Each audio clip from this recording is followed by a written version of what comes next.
Another week, another addiction, this time in the form of virtual packs of cardboard. That's right, we're talking about that new craze that has every game blog, YouTuber, and 30-year-old salivating over their phone screen, already reaching milestones like 30 million downloads and $120 million in revenue. I'll just come out and say it, this game has been super fun. I've been having the best time opening packs and fighting meta deckers. And if you somehow haven't downloaded the game yet, I would highly recommend giving it a try. But, well, there is one problem I have with it. And we'll get to it, I promise. But first, let's just talk about the things I like about the game. I'll start by saying, the advertising really confused me during launch week. When I saw adverts for the game, it only showed the pack opening segment, and I thought, oh, it's just one of those card shop simulator games, where you open fake packs to sell to fake people for fake money, so you can buy more fake packs to sell to more fake people for... You get the idea. Nothing else about the app was really shown off, just a fancy carousel and card opening animation. Pass. Then launch week happens and I see a YouTuber making decks and battling on his phone. Wait, hold up, so I can actually use the cards that I open? I'm not just putting fake virtual cards into a virtual card display case? Now we're talking. So I set up my account, get presented with my first pack. Oh, that's the stuff. This is it. This is literally the reason most people downloaded the game. It's nostalgia in your pocket, and it's totally free. Well, it can be totally free. The Pokemon craze was alive and well in elementary school, but my mom saw the word evolution and said, no siree, not having that in this house, so I had to settle with looking at other kids' binders at the playground. However, in high school, I got into Magic the Gathering, and I will never forget going down to Walmart before school just to buy a pack. I'm standing there in the parking lot. I hear the foil crinkle as it rips.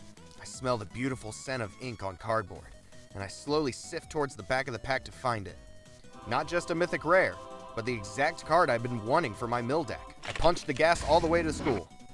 Safely, of course, and showed all my friends the amazing luck I had. That feeling is what this game is trying to emulate. That skipping of the heart as you fan through the pack. That thrill of finally pulling that special art or powerful card. And the joy you get to showing your pull to all your friends. And also the pain of not pulling a good card in ages. But let's not focus on that. So anyway, day one, I open my first pack and just get pummeled with new information. I'm getting missions, the wonder picks, solo battles, human battles, deck building, binders, the shop, display boards, pants.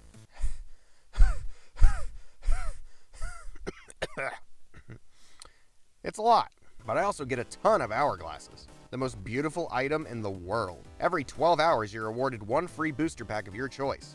Each hourglass used decreases the time by 1 hour. I think in the first 24 hours, I accrued close to 250, maybe 300 hourglasses. The pack opening was glorious. This is the greatest mobile game I've played in months. I just feel so alive. Day 2 rolls around and I begin beating every single solo mission in the game, getting all those rewards, including those sweet, sweet hourglasses. By the end of the day, I had maxed out all the missions and events. This is the greatest game of all time. This is the worst game of all time. Everything I had been praising this game for suddenly slammed on the brakes and flung me through the car window. I was so excited too. It went from a fire hose of dopamine to a dribble. I was getting the itches. They had me right where they wanted me. And that timer was just sitting there mocking me. Hurry up. Come on. Ugh. Fine. It's just 2 hourglasses. Oh, that's the stuff. Alright, let's do another. Ugh, what are these pulls? And one more. One more wouldn't hurt. Oh, yeah. Oh, baby. Whew. What? I don't have a problem. You have a problem. All right. Let's just calm down. Let's forget about the packs for a minute. What about what you can do with the packs? If you've played the Pokemon card game before, it's going to be a bit jarring. Everything has been shortened and streamlined to make sure a match can be done in like 3 minutes on mobile. So mulligans aren't even a thing. Honestly, like I said, I never really played the Pokemon game before, so I'm totally fine with these changes. Although I will say games seem to be very dependent on luck because of it. There are a lot of mechanics whose effectiveness is decided by a coin flip. We got attacks that deal no damage if you flip tails, status effects that can't be healed unless you flip heads. We got cards that generate energy based on coin flips that are totally fair. Trust me, don't listen to the internet. Misty is fair and balanced and fun. I get tails like all the time. It barely goes off. And then there's the ever-heated debate of your win rate being decided by a coin flip. If you've seen internet discussion about this game at all, then you will inevitably hear that going second is the best thing you can do to your win rate. And it's mainly just because getting an energy is so important. The first player can really only play basic Pokemon they drew that turn, and play some items and supporters. That's it. But the second player gets to do all that and also usually attack because they are the first to put their energy down. You could argue this is balanced by the first player being able to evolve first, but usually stage 1 Pokemon need 2 energy to attack, meaning you can evolve and still not attack your opponent, or risk keeping a basic Pokemon out and it dying on the backswing, after, being attacked twice at this point. Honestly, it's not a lot going your way. This not-so-small advantage is then compounded by the fact that only 3 prizes are needed to win the game. An early death of a basic Pokemon pretty much sets you up for your opponent winning, because if the next Pokemon you lose is an EX, that's 2 more prizes, meaning your opponent only has to kill 1 more of your Pokemon to win. Speaking of EX Pokemon, let's move on to deck building. I will say that this game is super accessible for new players when it comes to deck building.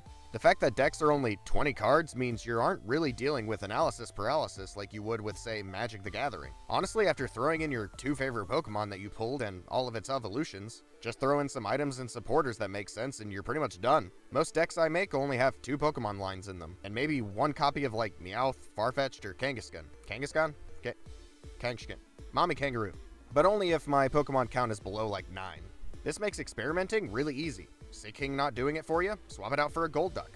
Got a Mewtwo but not the Gardevoir to back it up? That's fine. Maybe throw in a Hypno or a Golork or a Chinchou. Man, I really need to learn these names. Or, just pick a supporter and build a deck around them, because they're all ridiculously powerful. Yes, including Brock. Just know if you're having problems, 10 to 12 of the cards in most decks are just trainer cards. Oh yeah, can we just appreciate early content surrounding this game? Use this trick to get rare cards. How to get cards you want in a Wonder Pick. Simple trick to get heads every time. Seriously, just type TCG Pocket Rig into any search engine, and you will find so many articles and videos desperate for a click, telling you that this game is hiding some big secret from you. And I'll be honest, I eat it up. It's the beginning of a new game, and we're all starving for content. But the funny part is most videos and articles will ask, is this coin flip trick real? And then immediately be like, no, it's not, obviously. But let's flip some coins to get up that watch time. Hilarious. So yeah, as the craze dies down and we wait for new cards to drop, I'll keep playing, but it definitely doesn't have the same magic that I felt in the first couple of days. As long as they keep events coming and give me more opportunities to obtain new cards, this will be my top time waster for a while. But if a new set drops and I'm still opening 2 packs a day, I'm not sure I'll stick around much longer. We'll see. But hey, if you want to hear me talk about my last game addiction, here's a video about Baldur's Gate 3 and Burnout. I think you'll like it. Oh, and here's some links so I don't get sued. Later, nerds.